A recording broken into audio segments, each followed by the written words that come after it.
Brought to you by Mint Mobile. Stay tuned for a special offer at the end of the show. Hi, and welcome to the Mobile Tech Podcast. I'm your host, Miriam Joar, and today is Friday, May 30th, 2025, and I've got the most lovely Ray Wong with me here today. Hi, Ray. How are you? Hi, Miriam. Happy Friday. It's great to be here again. I think this is my Thanks second for time. squeezing it in. I know it was a rough day for you today. You're now at Gizmodo. Congratulations. This is so exciting. Since we last talked, obviously, on the show. So, hey, there's a bunch of news we're going to cover, some of it rapid fire, kind of like PSA style for my audience. But I want to focus on something that I think you're probably one of the best people to talk to about, and that's AI gadgets. You know, things like the Rabbit R1, Humane Pin. We've got like this big new announcement from OpenAI and IO, the company from Johnny Ive that got acquired, and I kind of want to get a feel for where you're at with this, because obviously on the smartphone side things have really evolved, and we're actually going to talk about a little bit about like OnePlus's AI strategy. For example, we've seen we've seen Moto come with AI buttons on their phones, and we've seen them kind of appropriate some of that AI gadget thing. And I'm sure you have many thoughts about wearing a little pin or a watch or glasses versus pulling out your phone. So stuff like that. Let's start with Humane. Obviously, you were an ardent user. You're very critical, but I think you really cared about the product. And I wanted to hear your thoughts on how you feel about what happened. So for those who don't know, Humane sold itself for an undisclosed sum to HP. Yes, HP, the printer maker. And they bought the IP, not the pin. So I guess the underlying Cosmos OS tech and the AI and all the software stuff. And from what I heard from people who are familiar with the matter, they are building out some kind of AI wing or division within HP. Apparently HP who isn't building an AI wing right now? Apparently HP was not. They were not jumping on this trend. And so that's why they needed this or wanted this, because they need to accelerate their AI development in whatever ways they're planning to implement it. So, yeah, I mean, this happened in a couple months ago, right? Yeah. And it's sad to see the dream end, but it was inevitable. There are many rumors shortly after the pin had launched that they were trying to shop themselves for, like, I think, $500 million to $1 billion, which was they were never going to get, considering how big of a flop the AI pin was in terms of sales. Apparently there were record return rates. There were more pins being returned than purchased per week. And so, I think the pin had some great ideas. It was just poorly executed. Did you continue wearing it like this whole time until they shut you down, or did you kind of start shelving it towards the end? I wore it less and less. There are very specific use case scenarios where I wore it. So I was, I'm learning Mandarin, and for me that was a very useful tool.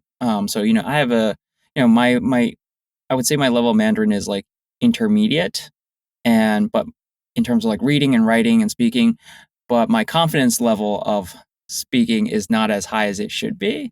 And so oftentimes I would, normally I would take out my phone and look up Google Translate and, see that what I'm about to say to, say, a person in a restaurant or, a store is actually what I'm trying to say.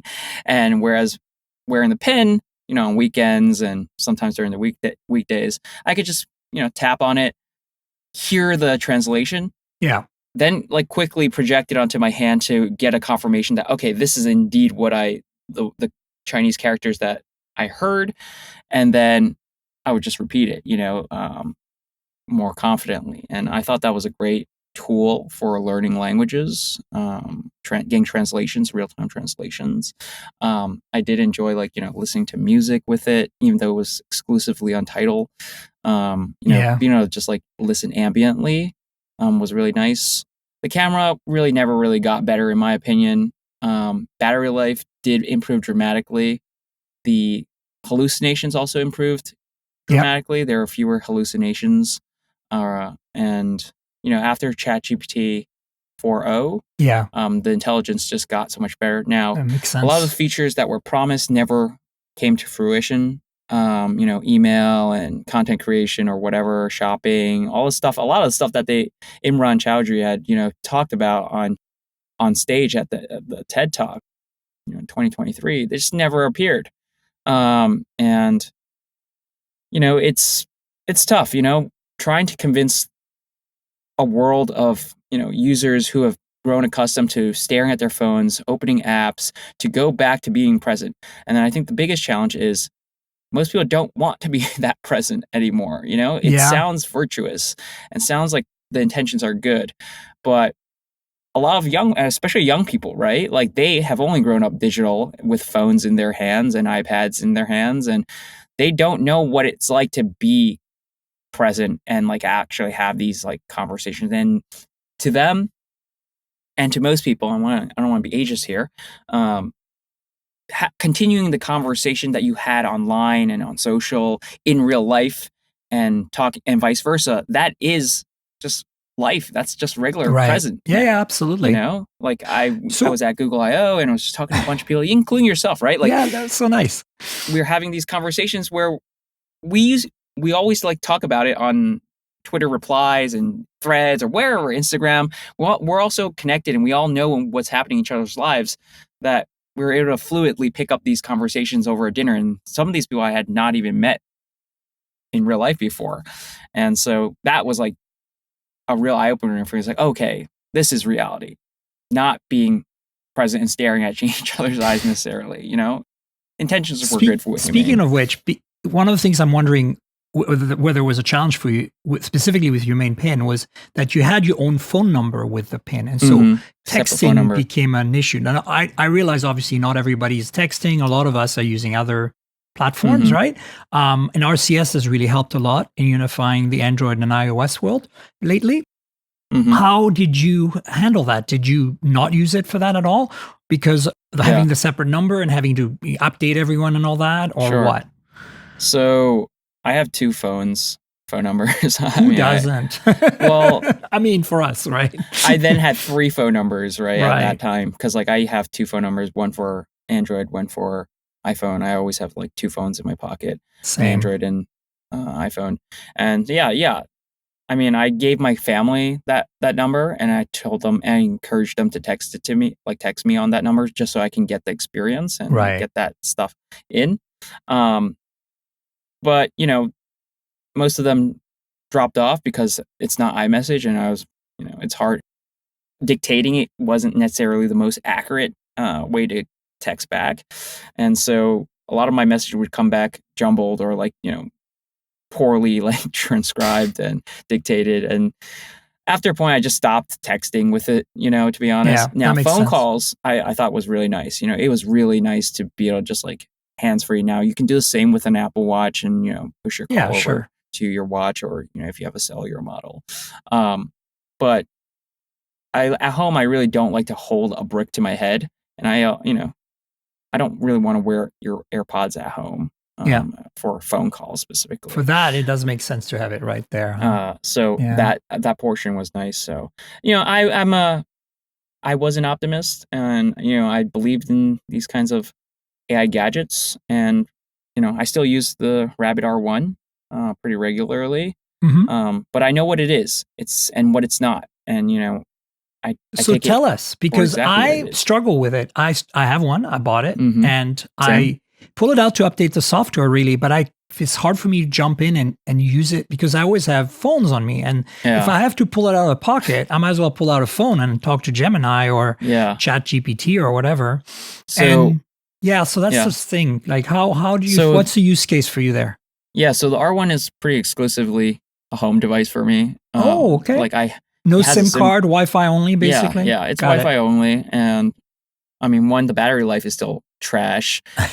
Just like sitting idle, it just like drains 30% overnight. And I'm just like, I wake up and I'm like, what the hell? This was 100% before I went to sleep. Like, what the hell happened? Wow, it's still happening, huh? It's not good. And yeah, I mean, I like to use it. at home when I'm like, I have it like basically on a little stool next to my like lounge chair in front of my TV in my living room. And I use it mostly to like, ask basic like search questions through Perplexity Pro. You have Perplexity Pro. That helps. Yeah. Well, they gave everybody a free 1-year subscription. Oh, I didn't know that. Yeah. I don't know if it's too late to redeem it, but mine just recently expired, and I realized I actually use Perplexity Pro quite a bit for work and personal, and so I just decided to let it subscribe. Yeah, it's $20 a month, but I think it's way better than Google, and I get a lot of value out of it. Good. Especially for like learning languages like Mandarin, like asking it to explain what the context of this like passage is. Like it's really very good.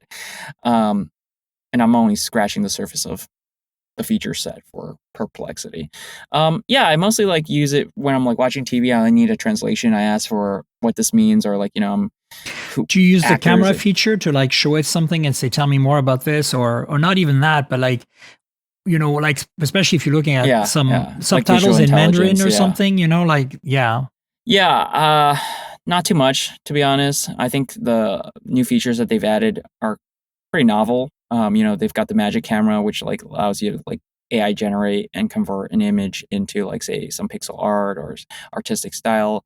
A lot of the stuff that they've added, and I got to give credit to Rabbit for adding a lot of features. Yeah, they've been on top of it.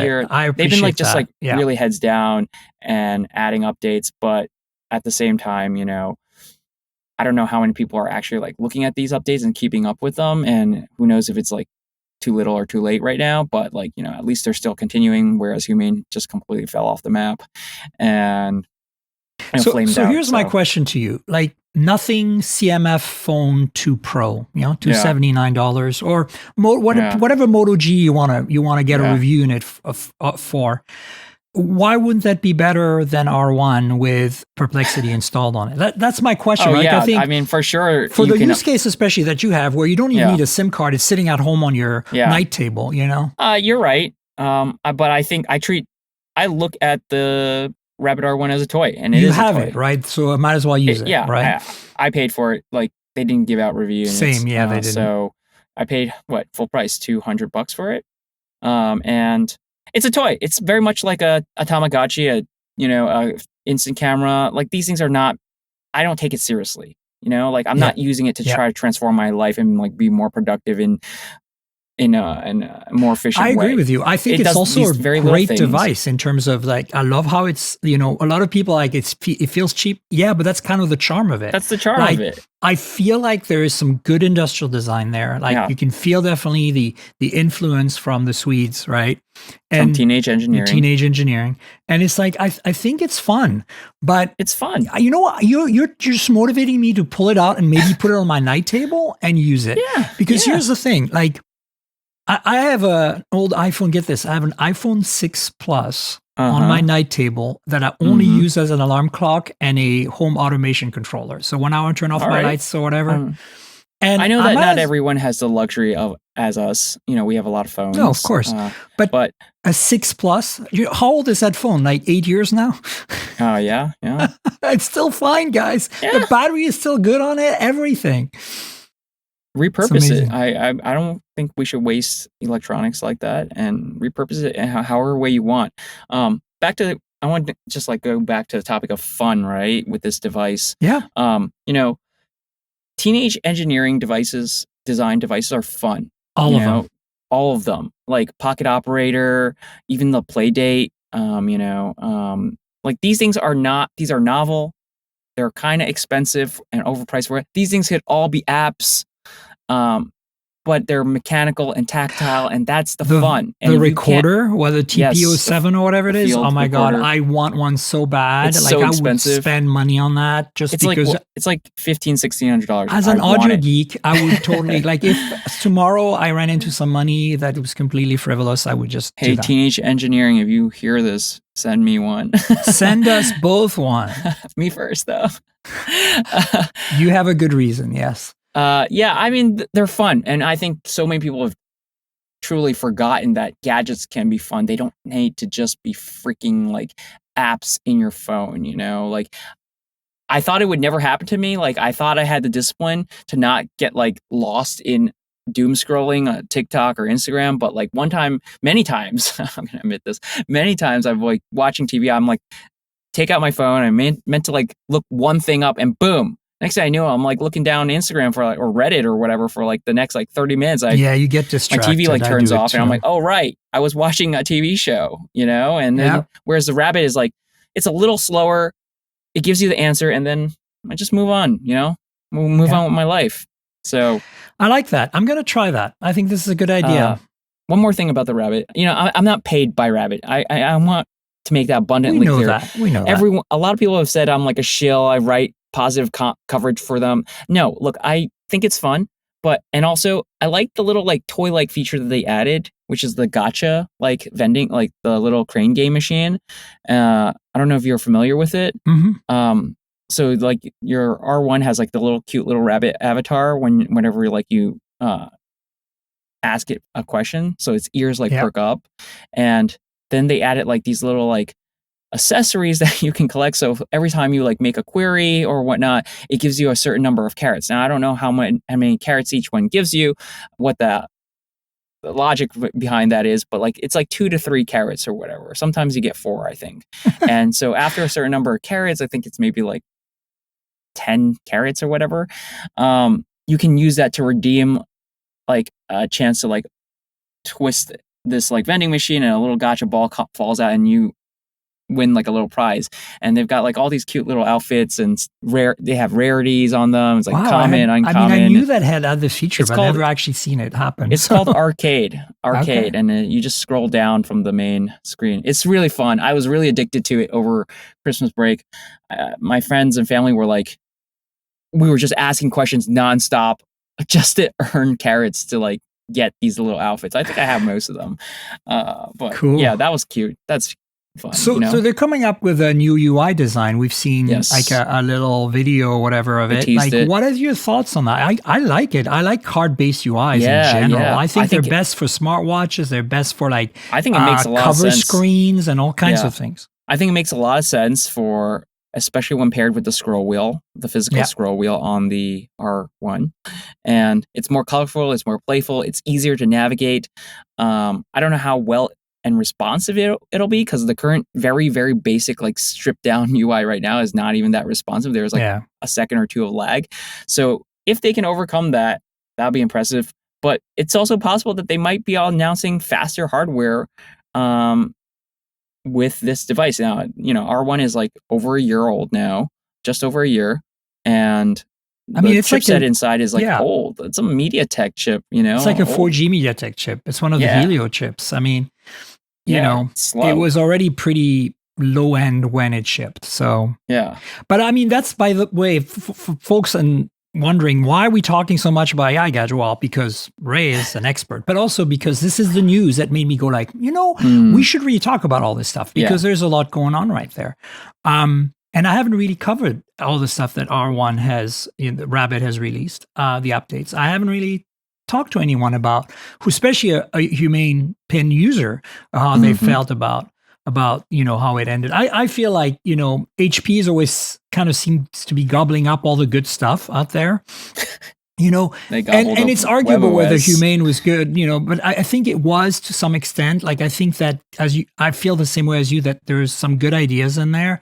I think what bothered me the most was all the hubris and the exaggerated, and I feel like this is actually a good segue to the next thing, which I feel like a bit of that going on with this OpenAI, Johnny Ive, IO acquisition announcement that we saw last week. I covered it briefly with David Kogan on the podcast last week, but what are your thoughts on that now that you've kind of been a little burned, I guess, with, I mean, you didn't, you got a review unit, but at the same time we all got a little burnt with, and I also feel like R1 a little bit, because it's not, they still haven't delivered what we expected them to, right? I think, first of all, the black and white photo of Johnny Ive and Sam Altman was ridiculous, the marriage announcement. Yes, the marriage wedding. The announcement. It was hilarious. It was Chris Davies. I have to give credit, Chris. He said, "Look, they're announcing their new Orchid." Like, it was ridiculous. Like, especially once the news reports start going out about how they met, and their relationship is very brief. Like they've only known each other briefly. Like Johnny Ive said something like, "Oh, his kid showed him like ChatGPT, and then was talking about how it's so awesome." And the next thing you knew, he was talking to, to Sam Altman. Then they became like lovers or whatever. Well, apparently they're getting married. I mean, that to me, that's like a total marriage announcement photo. But I think such a weird announcement. The reality distortion field is on full blast, and they're really hyping this thing. Now, it's so odd because Steve Jobs was a showman, but he also never like hyped it up like this before announcing the product. And, yes, I know that you want to like tell everybody like you've got this like power couple like thing happening. It's worth the $6.5 billion. No, it's not. OpenAI paid for. It's totally over. In my opinion, this is just about making money out of thin air, really. But like everything that has like supposedly like leaked out about what this device could possibly be, it doesn't sound any that different than like the stuff that Humane or Rabbit are trying to achieve, which is some kind of like, it sounds like a screenless device because it sounds like, Johnny said that he feels a little guilty for some of the phone addiction that he helped create, which is the exact same feeling that Imran and Bethany Borjano at Humane felt. And that's why they want to undo this a little bit. Exactly. Obviously, it's working with Sam Altman and ChatGPT. And so it's probably going to be like an agent there, some kind of ChatGPT powered device. It's supposed to be like maybe like a wearable or like something you can wear around your neck, like a necklace, pendant. I think the brooch was a better idea, but I mean, I don't know, man. Like this all sounds also, pretty much like what Humane was trying to do. This is a good idea. Smartwatch, yes.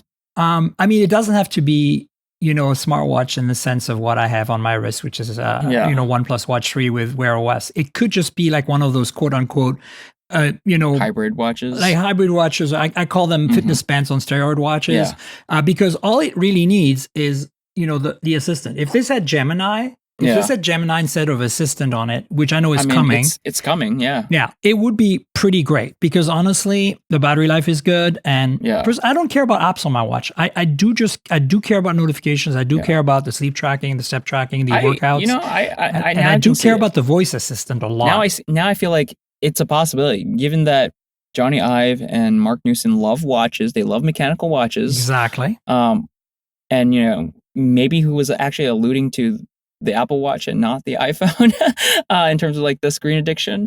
But yeah, maybe he could make like a mechanical, nice analog watch with a ChatGPT built into it. And, that's the way you interface. For tracking the steps and the sleep and stuff. Yeah, exactly. Cool. That's a possibility. So question for you, did you watch the video that OpenAI published? Of course you did, right? So were you able to finish watching it without I watched the whole thing. Okay, good. Yeah, me too.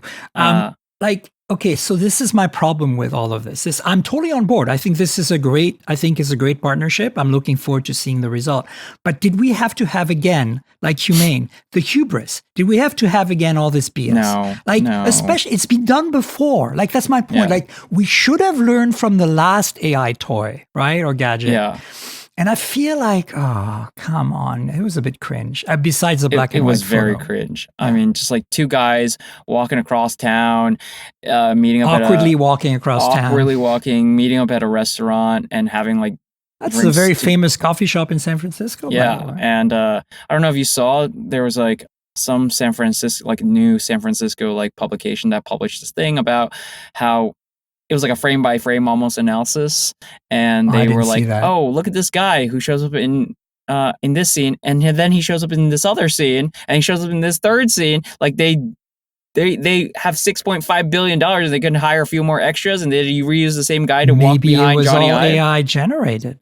Maybe it was all AI generated. I mean, maybe. It costs money to close down a coffee shop for an afternoon.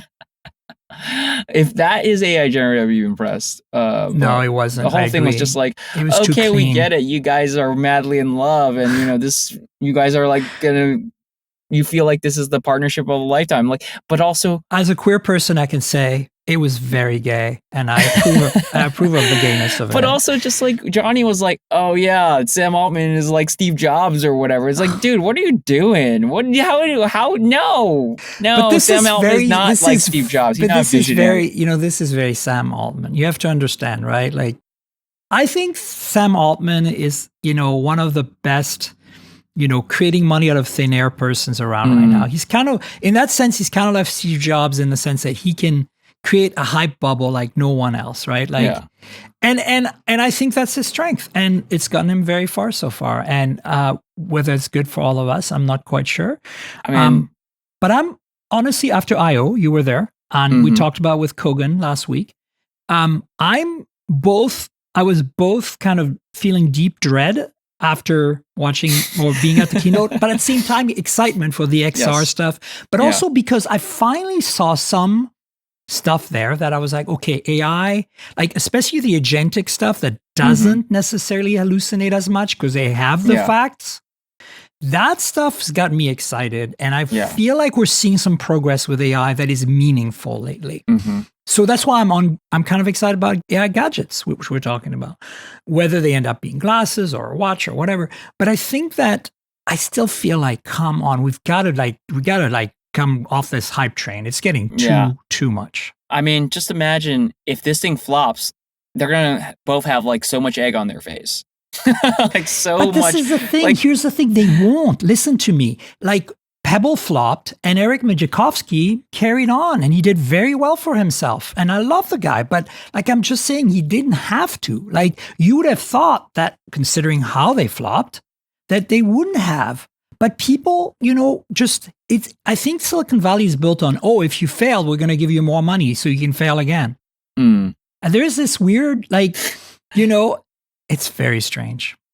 Like, I don't think it's going to affect it. I don't think it's going to affect the folks at Humane that created the company. Bethany and what's his name? Chandra? I love everything that, Imran. Look, I love everything that Johnny has given to this world. Me too. But at the same time, he's a cocky bastard, all right? Well, not only that, but here's the thing. He hasn't been relevant. He hasn't been relevant in 5 years. Where's the product? More than that. Well, more than that, because he had people do the stuff for him at Apple, right? Like, I think he lost the plot, like, after Steve Jobs died, to be honest. He just tuned out after that. He just tuned out. And, like, I truly don't think it's going to succeed. And the hype is, we're going to look back at this hype and it's like, of course it wasn't going to succeed.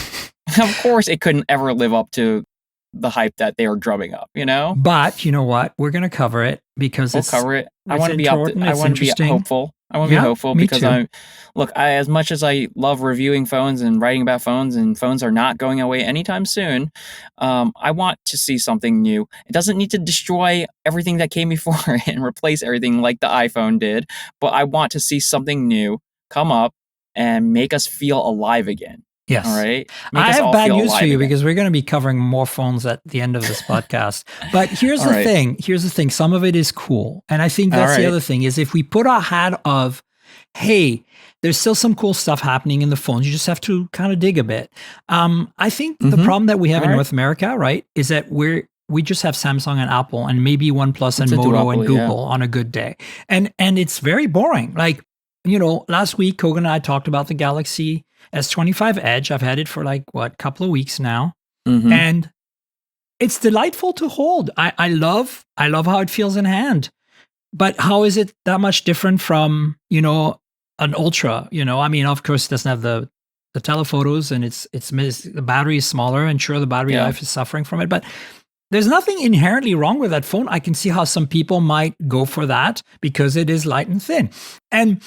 But at the same time I'm thinking to myself, won't every phone in 5 years be that light and thin? Like, isn't that where we're headed with silicon carbon batteries and all that stuff, So okay, so what's the big deal, right? But at the same time, I have to say, once I held it, once I played with it, I was like, oh, this does feel, there's way more to it, I felt, than just looking at it in photos and conceptually reading about it.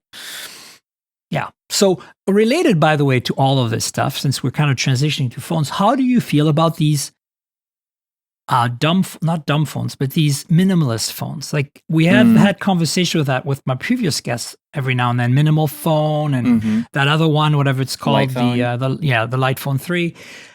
How do you feel about that? I just really feel that a bit of discipline on like an iPhone 16e or a Pixel 9a would go a long way. You could just buy one of those and configure it to just be a minimal phone and call it a day. Install launcher, especially on Android. Yeah, you could. How do you feel? Do you think that's too much discipline for most people?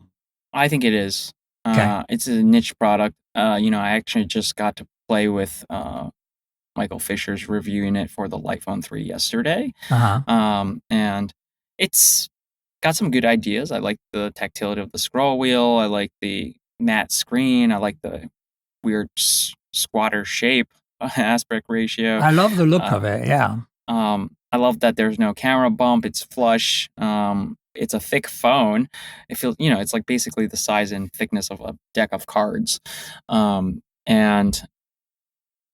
But it doesn't have email on it. It doesn't even have email on it. I can't do my job without email. Doesn't have RCS on it either. Exactly. So, Michael Fisher is out here carrying an iPad to get his notifications. Surprised he didn't bring a folding phone with that. I know. Because he's doing a 2-week thing or whatever, living with a light phone. And so, I think it's made for a specific time and place, maybe on the weekend when you're trying to get away from the city and from work and all that stuff, vacation. But at the same time, just like the discipline is pretty hard, I think, for a lot of people. Yeah, and I get that. I feel like it's interesting, but I still feel you could set up a phone to be minimalist and call it a day. Yeah. And lock yourself out somehow if you really had to. And it'd probably be a better experience. Probably. Because you could customize what matters to you and what doesn't. And, I know that takes a lot because at first you'll be like, oh, but I need this. Oh, but I need that. But maybe you can in advance write down what you want, what you need, decide, and then go with that and then reevaluate every month what gets thrown out, what gets added. And maybe you'll end up with a full phone again. Who knows? But that'd be a really interesting experiment, I think. We'll see. All right, let's talk about some phones. I got a couple of phones here I want to quickly show the audience. Sure. There's a Moto Edge now. That's finally available. I've got it in a box here. So for those of you watching on Patreon, and for those of you, by the way, who are paying attention, in the show notes now I've been putting affiliate links. So if you want to help, you know where to look for maybe this Moto phone. So I'm unboxing it here a little bit because, I don't know. Can I pull it out without destroying anything? That's always a challenge. Sometimes it works. Sometimes you can. There you go. I've been able to pull it out. Look at that. So that's the Moto Edge. And we're not getting any other Edges. There's a couple of models abroad that were launched at the same time as the Razr. And this is the only one we're getting in the US. So I don't know. You're getting a free unboxing on Patreon if you're watching, guys. But I don't know how you feel about Moto making, quote unquote, a flagship because they seem to be doing well with the Moto G series and the Razr's obviously selling well according to them. Do you think there's room in this market that, OnePlus and Google pretty much dominate other than Apple and Samsung when it comes to flagships to actually have a flagship from Moto? I don't know too much about it, but I know that they have strong brand recognition in more developing regions and places like South America, Africa, etc.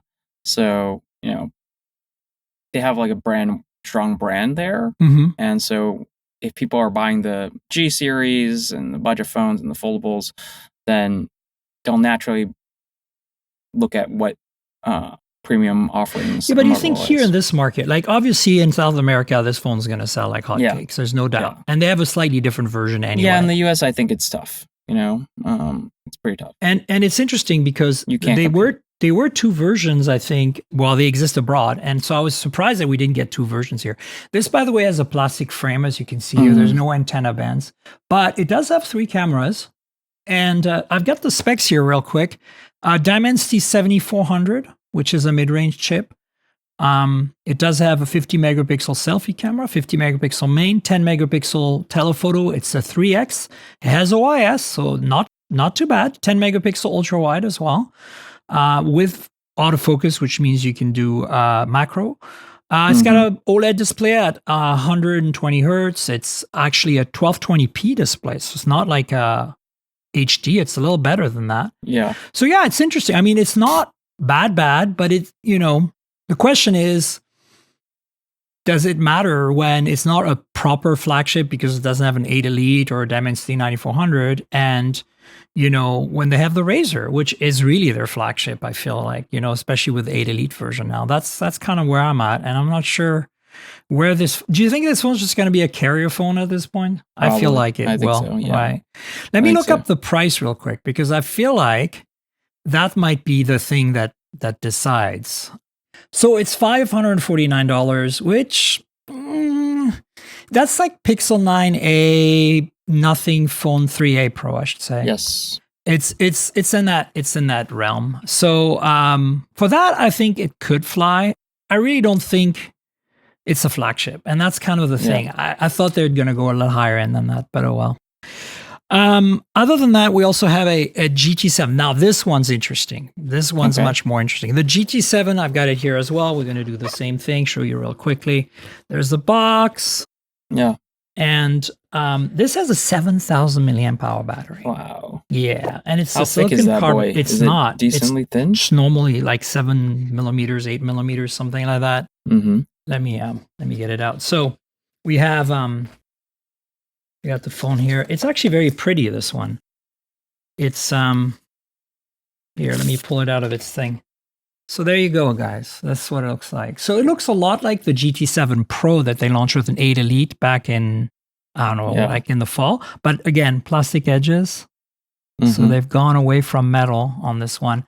But the specs here, I've got them all. And they're pretty good. So it's got a Dimensity 9400E, which is not the highest end or anything, but it's the biggest thing is the battery and the charging speed. It's 120 watt charging. And they have a Chinese version and a Euro version or global version. This is a global version. They're slightly different, which is interesting. So Dimensity 9400E, which is essentially like the flagship minus chip, basically, from MediaTek, right? And here are the exact dimensions for you: 8.3 millimeters. And as you can see here, it's really not that bad, right? Like it's just standard thickness. Crazy. I know. Nice. And so I think that's what the thing is about this phone that I think is really interesting, is that they did show a concept of a 10,000 milliamp hour phone that was 8 millimeters thin. Wow. So I think within 5 years, we're either going to have phones that are the same thickness as today with 10,000 milliamp hour batteries, or we're going to have Galaxy S25 Edge thickness with regular 2-day battery life, which is kind of what all the Chinese phones are aiming for. I think it comes with a case in here, which is nice. You get a little TPU case. And then the nice thing about this, unlike the Moto, which I didn't bother to show you, but it doesn't really have anything in the box, this comes with the 120 watt charger in the box. So nice. Yeah, so I'm going to be putting this through its paces, folks. Stay tuned, because I have the GT7 Pro, which is the 8 Elite flagship phone. But it was the first 8 Elite phone I got. Literally like the week after the Snapdragon Summit had arrived. Like, the Chinese are kind of crazy when it comes to like, oh, we're going to give you everything right away. Anyway, so those are the two phones that I got this week, and stay tuned for more about those. One quick thing about this GT7 is the cameras are interesting. It's got the same main sensor as the Pro version, which is a 50 megapixel large, like 1/1.5 inch phase detect autofocus OIS. And then it has somehow, for some reason, just a 2x 50 megapixel telephoto without OIS. And I don't know why does any bother with a 2x telephoto?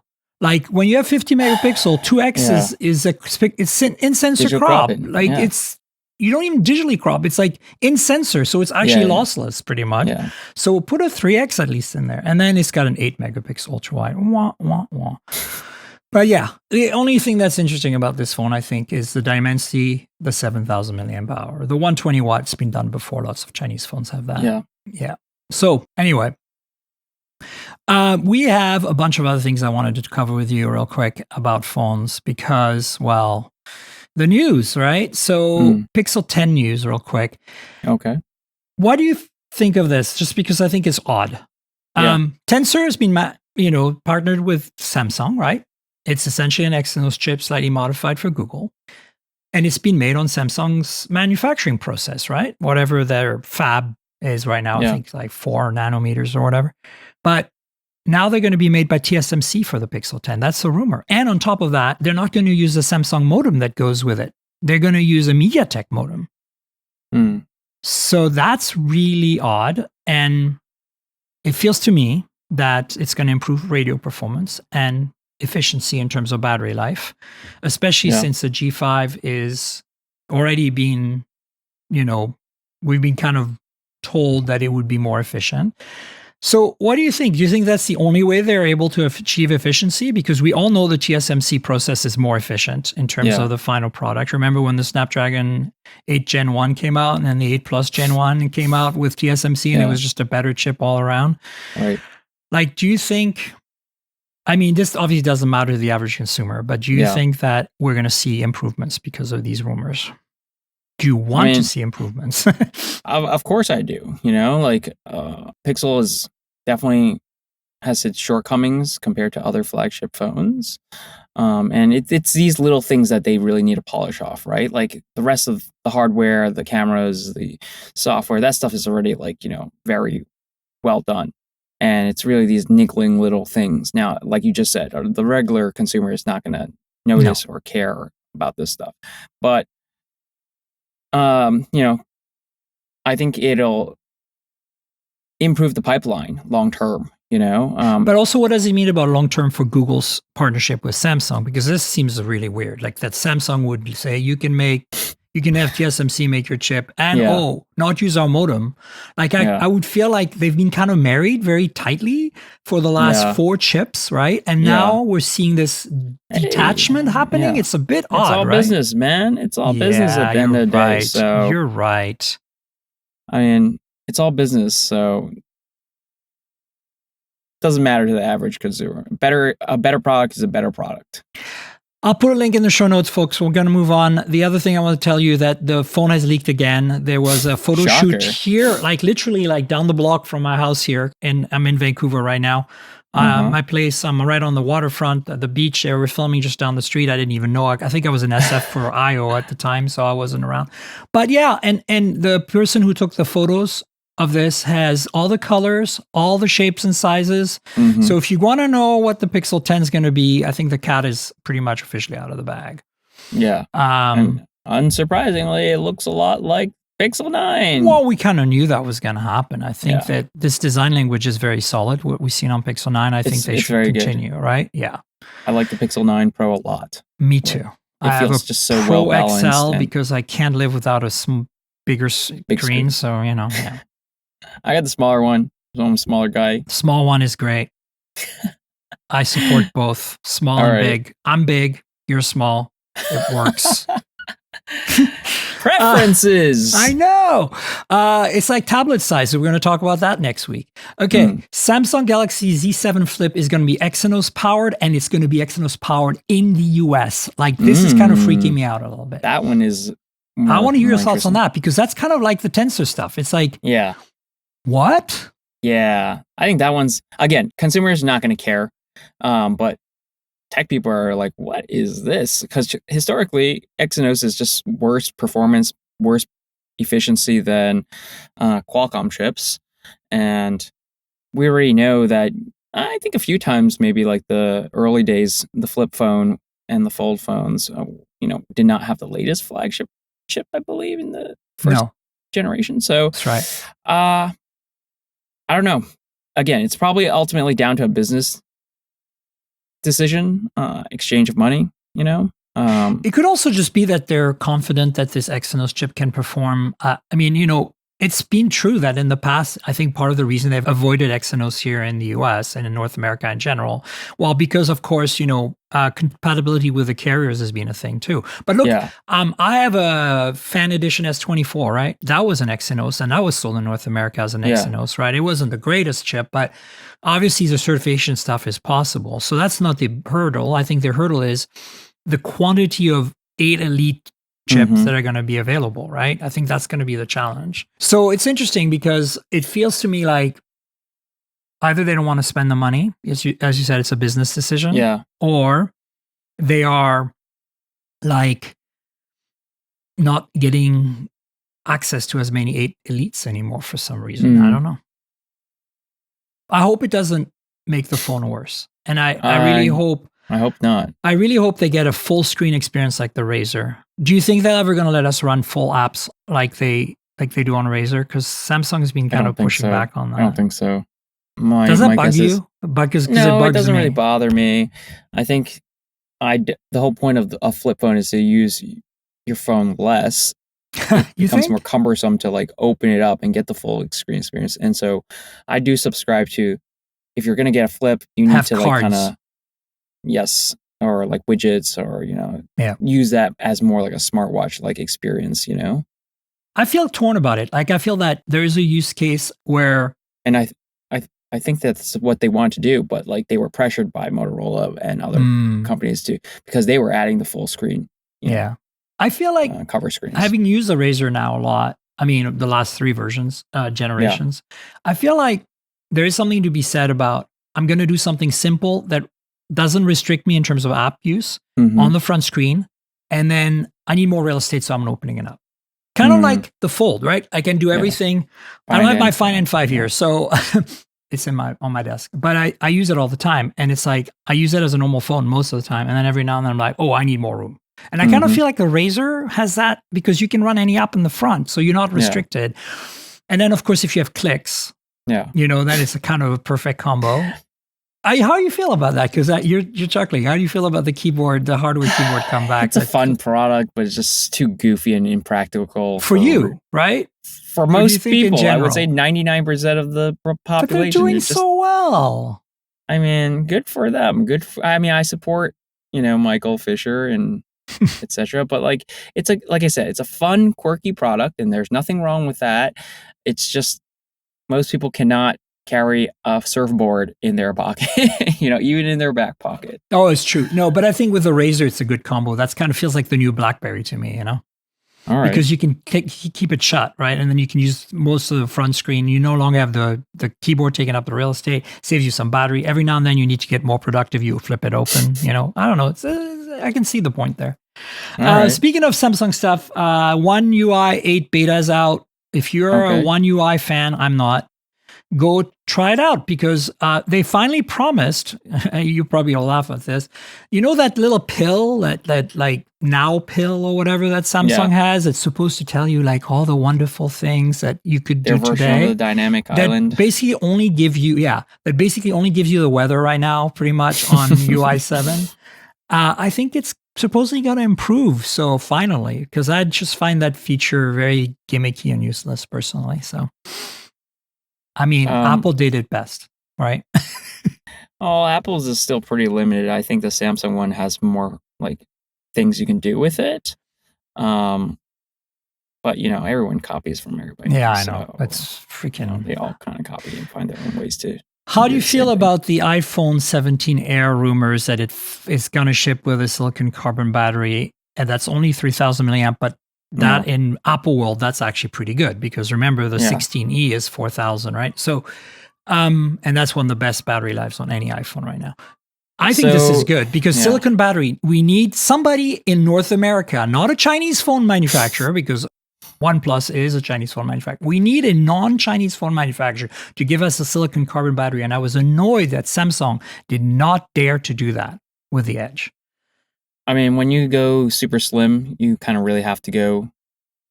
You have to push the cutting edge. You would think so, but Samsung didn't. And now you get a 1-day battery life out of the Edge. Well, so hopefully, I think Samsung was probably burned. Oh wow, yeah. They're very cautious with their batteries because of the Galaxy Note 7. They have PTSD about that. They really pushed They pushed the limits of that Note 7 to the point of, for the sake of thinness, and they're careful now. It was like a decade ago.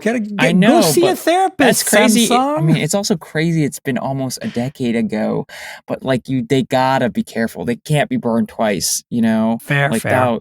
So they're going to be careful about it and make sure the Chinese have been doing it for 3 years, silicon carbon. It's fine. It's safe. We know it works. I mean, they're not that thin though. Well, the OnePlus 13 is not that thin, but has a 6,000 milliamp hour battery in it. Sure. Like, so scale it down in thinness, and what do you get? You get a 4,500 milliamp hour battery instead of 3,900. You know, that's kind of what I would like to see. But you're right. I think the trauma is real. I'm hopeful that the battery rumors are not as,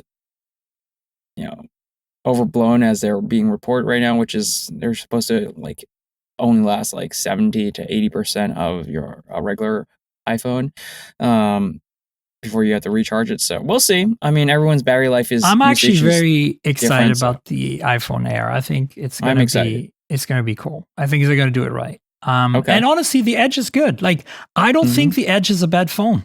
I think the Edge, if you just don't need the battery life and you want a really light, really thin, it's really in a hand feel is really quite something. If you want that experience, it delivers. But zooming up to 10x only, and it's not that great doing it because they don't use AI like the Chinese phones do. There's all these things, and then of course $1,100. But of course, Apple will do it, and it'll hopefully be better. Let's find out. Those naming rumors of Apple's OSs, that doesn't work for me. I know it's going to happen. I'm sure it's true. I mean, how do you? Nothing's a done deal until it's a done deal. Well, do you really think that? Like, I mean, Samsung names their phones after the year, which makes sense. Yeah. But this is the software. Which is weird. Software. They're probably not going to name the iPhone 26 or 25. They're not going to do that. They're absolutely not going to do that because that would seem like they're copying Samsung, and they do not ever want to seem like they're. Why would they do it with their software? Why not unify all the numbers like they did? We can't say it's confirmed yet. Mark Gurman is good, but it's not a done deal until it's a done deal. You know what? Look, no disrespect to Mark Gurman. He's sharp reporter. He gets a lot of scoops, but he's been wrong before, and not just like a few times. He's been wrong. Okay, you're right. You're right. And look, again, no disrespect, Mark. Mark's a friend, and you just have to wait. Like, we have to wait. It's possible that this could be wrong. Like, the rumor is that they're going to rename all software to based on the year, and well, not even that year that it's released, but the next year because it's like released in the fall, and it gets iOS updates in the next year. And so the rumor is that all of them are going to be called iOS 26, macOS 26, Apple Watch 26. It gets confusing for users, like, okay, what version it is, because they are all released at different times. I get that, wanting to simplify that part, but I don't know. It just doesn't sound right to me. If anything, to just like call it like iOS and then just put in parentheses the year, Apple's been doing weird decisions like that for a while. So I don't know. I agree that you're the voice of reason here, and I appreciate that because I felt that was a little out in left field, and I didn't think it was very realistic, and it kind of rubs me the wrong way. Like, I think that I feel like, Apple, actually, honestly, if you look at old Apple, iPhones should just be called iPhones. There should be no number. There should be. It's like, we should look it up, but like Razer does. It's like the year is in bracket next to it, like Razer 2025, previous year is 2024. This is how it should be. Why is it Moto's doing it right and Apple's not doing it right? I mean, I don't know. Okay. Anyway, let's move on. I got a few other items here. Yeah. OnePlus announces AI features, so I'll let you guys look at that. There's going to be a link in the show notes. I'm not, it's basically very similar to what we've seen Nothing do and Moto do with their AI button, and these essentially creating a little box inside your phone that contains all of your dealings with AI locally, not necessarily locally because there's some edge stuff, but some cloud stuff as well. But it's just more like creating kind of like an agent that gets to know you on your phone. And I think that's really good. And I think what some of the stuff that OnePlus is showing is actually really clever. But my big fear and concern with this, and I want to know what you think, is that how portable is this? Like, how do you change phones? Not even another brand, but you change to another Moto or another OnePlus or another. You probably can't bring that over. And if you can, how safe is it to bring that data over that has so much of your personal knowledge graph? I think that's a great question to ask. Nobody really knows, like when you transfer your phones, what happens to all the stuff that it knows about you, learned about you over time? Like, does that? I think there's going to be more of a reliance on a dedicated chip, or a component like a neural processor or some kind of advanced coprocessor that actually stores all this stuff. And I think Apple's going to do that. Yeah, if you do the same as the fingerprint chip, where it's like it's paired with your phone. Yeah, it'd be interesting to see if that's possible. Huh? Yeah, that's a really good question. We'll find out, folks. So stay tuned and look at that article. We're talking about nothing just a second ago because they also have an AI button and an AI kind of like little playground like that. They're teasing their phone 3 and there's no glyph supposedly. I kind of feel like they're just I feel like they're just messing with us. This is to get it. No, you think they got rid of it? I've seen some of the leaks and some of the teasers that they pushed out. I don't know if you saw the snippets. But yeah, I think they're killing it. It's done. At least for the phone 3. Maybe it's still going to be a thing for the mid-range, but 3A, the thing about the glyph is it literally is a flashy like feature, but it's limiting. There's only so many things you can do. Like, if you ever tried using the timer, the Uber, I agree. Countdown, there's really not much you can do with it. But it's so cool. Well, they're going to replace it with something cooler, more versatile, which is, I think, from what I've seen, you guys can look online, is a dot matrix like LED, because they've been teasing like a little thing about Snake. And so a rear display, basically, we're going back to the dual display phones that China made 5 years ago. It's going to be a rear display. I think it's going to be like a dot matrix thing. Dot matrix. So like Asus has done something like, I think a gaming phone, Asus ROG. Yeah, Asus ROG phone, the phone 8 I think had the dot matrix on the back. Yeah, maybe the I'm thinking 9 something like that, it. but it's like more than just RGBs. It could do a little more. So yeah, I think this is their next thing. Like, nothing has a thing with like dot fonts, and good so point. Their logo is like, a dot font. I think I've seen the teasers. Call me if I'm wrong, No, I think you're right. It was safe. I didn't research it super much. You seem to have more info, so that's great. I've seen a little bit, yeah. All right, so quick little PSA. If you're into gaming phones, RedMagic does this all the time. They come out with their flagship every year. This year was the 10 Pro and an 8 Elite, and now they've just announced a 10S Pro. And the 10S Pro is essentially like they do every year, where they give the better Snapdragon chip in there, the overclocked one that Samsung always gets first. That's basically the chip. And so if you're into gaming phones, RedMagic phones are pretty cool. They're pretty affordable. They sold officially in the US. They support 5G bands. Check it out. It's coming June 5 to the global markets, which means our market as well. And then, that's I think they're pretty underrated. I agree. I think they're great. They have like all screen design, truly no notch, no like little pinhole hole punch. And the under display camera has gotten better over the years. It's gotten better. It's actually better than what you find on Samsung Galaxy devices. So, they're underrated, and I mean, the design might be a little not to my personal taste. I kind of like the monolith thing. It's kind of like, I don't hate the monolith thing. I just don't like the little like. The decorative, the baroqueness of it all. Yeah, I gotcha. I think they're trying to like mimic a little bit of what Nothing's trying to do and whatnot. But if you put it in case, it's going to be a good looking phone, and it comes with a case in the box.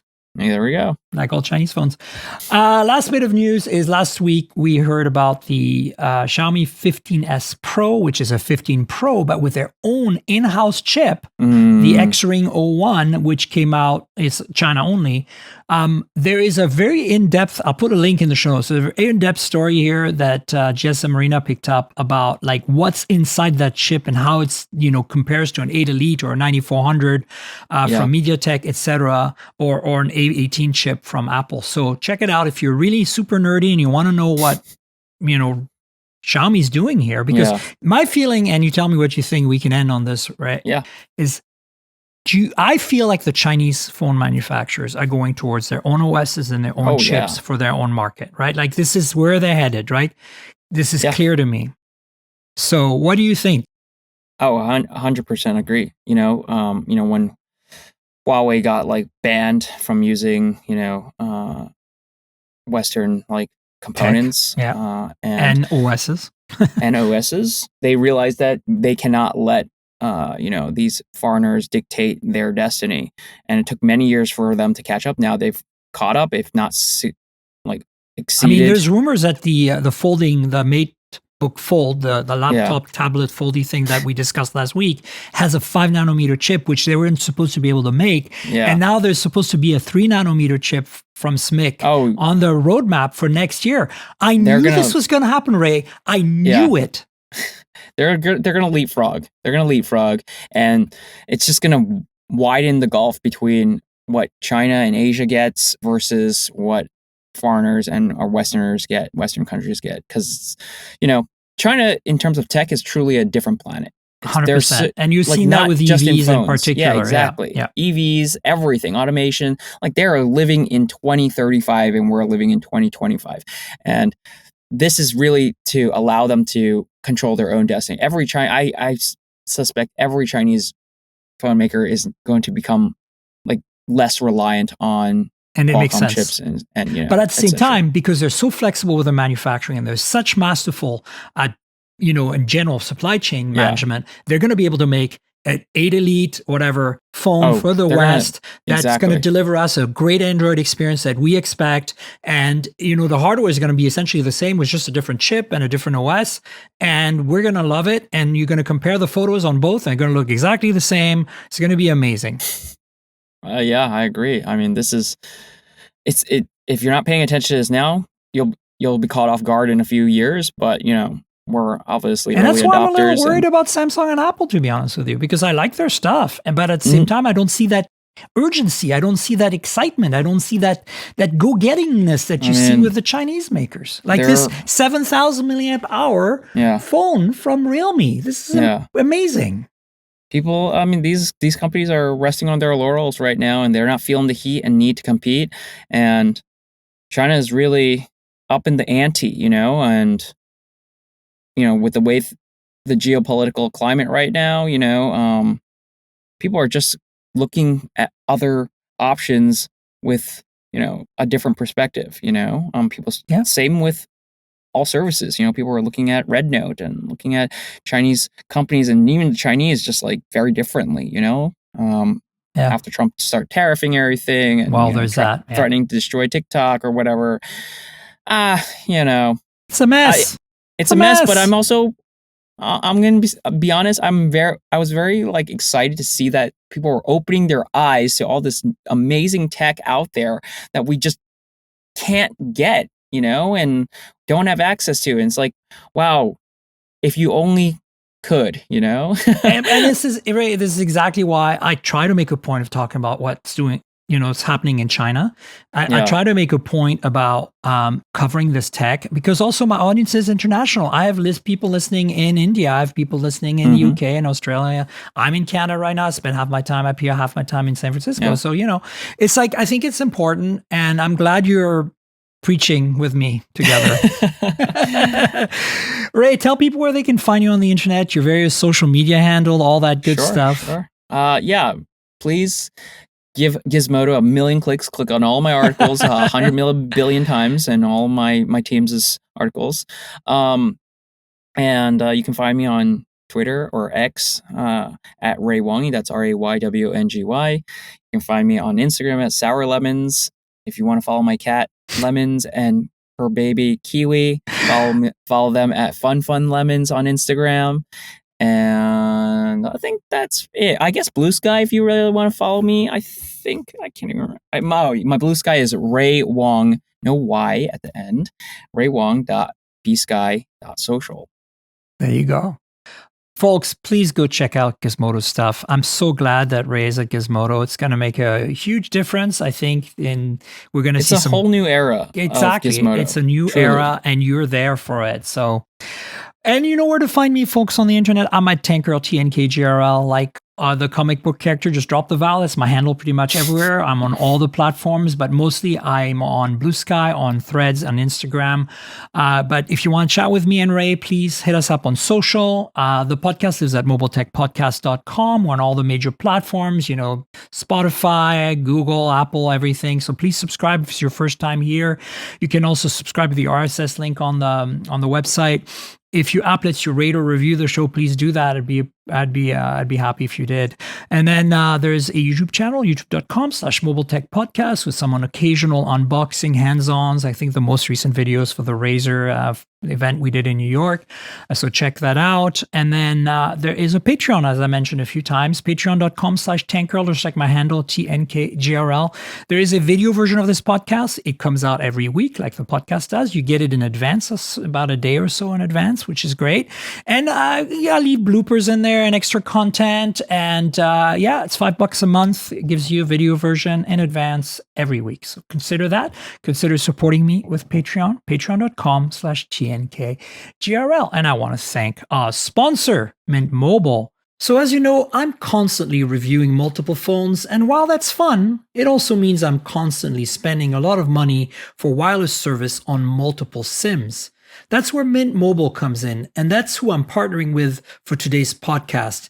If you also want to save money on your wireless service, switch to Mint Mobile.